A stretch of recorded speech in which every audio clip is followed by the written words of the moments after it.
Hi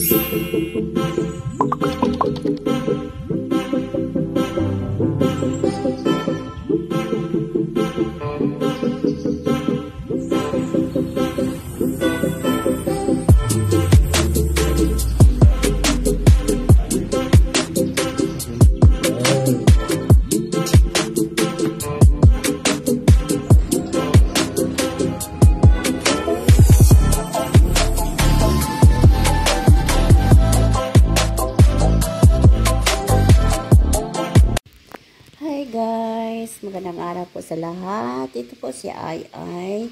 Magluluto po ako guys ng piniritong isda. Lagyan ko siya ng niyog. Ito na ano ko na itong ating niyog guys. So mag-ano na lang ako. Lagyan lang natin konti ng tubig mamaya para maging may gata tayo. So, lagyan ko siya ng malunggay, guys. Ito ating malunggay. And then, ito, kalahati lang ng sayuti ilagay ko. And then, ito, tanglad, tomato, sibuyas dahunan, loya, at saka bell pepper. At saka may ahos pa, guys. So, mamaya, guys, ipakita ko po sa inyo kung paano ko ito lulutuin.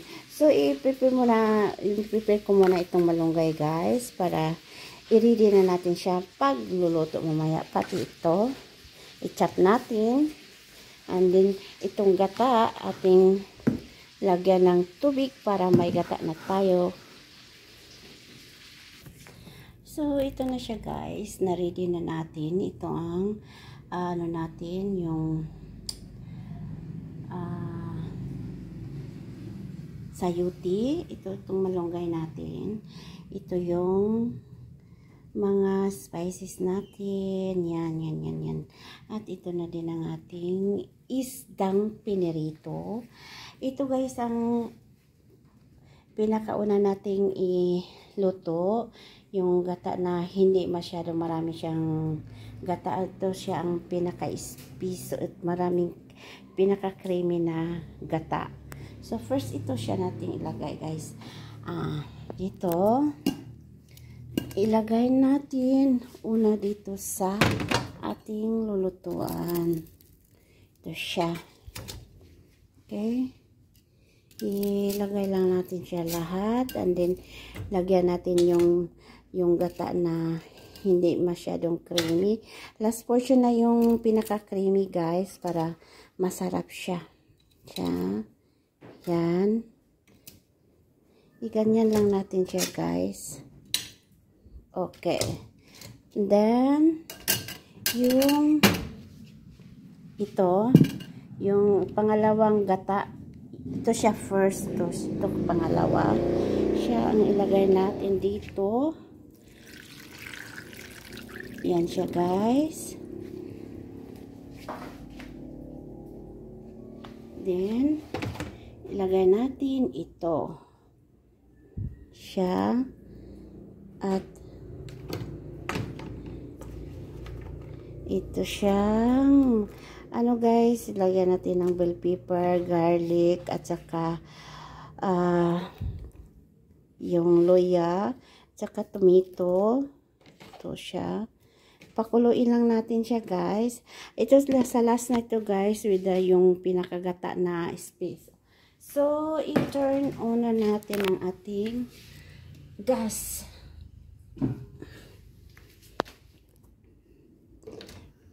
Pakulo muna natin. And then, kung kumukulo na guys, ilagay natin yung sayuti natin. Then, yung malunggay. And then, timplahan natin siya guys. Yan siya. Hintayin lang natin siyang kumulo guys ha. Sarap yun. Siya. Hope guys, magustuhan ito niyong ating simpleng pagkain pero pang masa. Affordable ito sa atin guys kasi isda lang ang bilihin natin.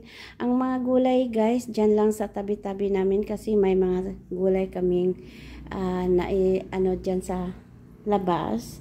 So kumukuha lang kami ng malunggay, saka yung ano, yan. Pakuluin muna natin, okay? Yan na siya guys, kumukulo na siya. Ang bango-bango guys. Yan. Mga 5 minutes, ilagay na natin yung sayote natin para maluto siya. So, lagyan natin siya ng magic sarap guys para mas lalo siyang sumasarap. I-try ninyo ito guys. Simpleng pagkain pero masarap at affordable. Lagyan natin siya ng konting asin guys. Siya. Ang bango-bango guys. Super bango. Solo lang tayo guys. Hirap mag-video kapag ikaw lang mag-isa. So, ito na guys. Yan siya. Bango. So, ilagay na natin ang sayote guys. Ito siya.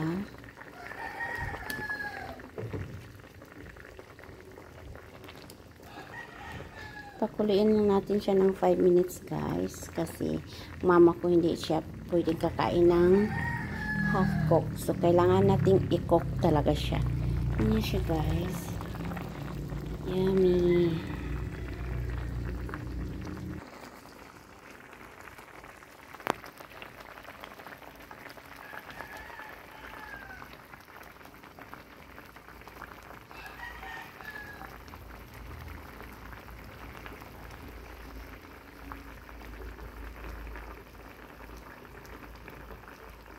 Sarap guys.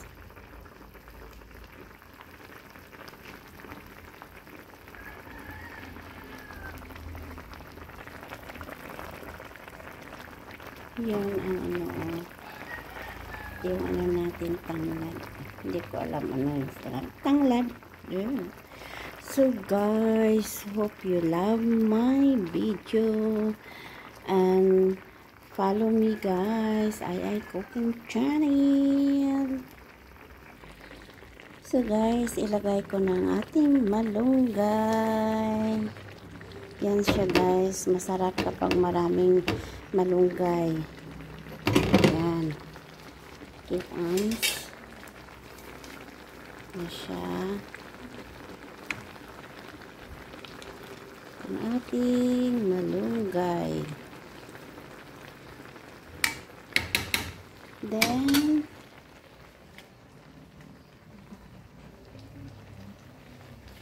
ang ating pinaka-creamy na gata, ilagay natin.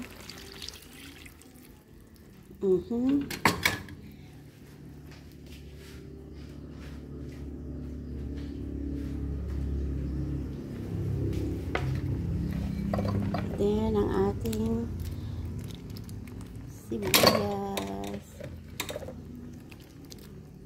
Yan siya guys. Ang bango. Bango-bango niya guys.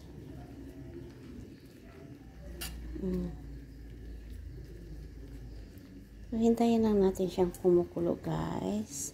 Mga 3 minutes.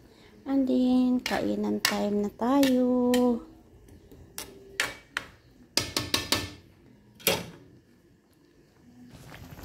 Yummy guys, yummy.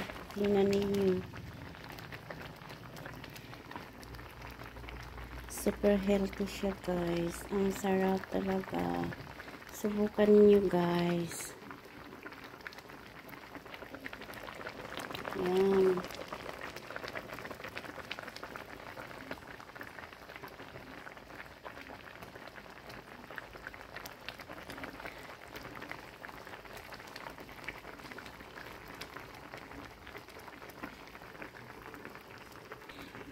Luto na siya guys. I-transfer muna natin para kakain na. Hope guys you like my created viand for today. Fried fish with vegetable and coconut milk. Yan ang ating ulam for this afternoon guys. Yummy, yummy, yummy. Guys, tingnan niyo ang ating pagkain. Yummy, yummy, yummy. Thanks for watching guys. Hope you like my video. Please like and subscribe I Erin Cooking channel.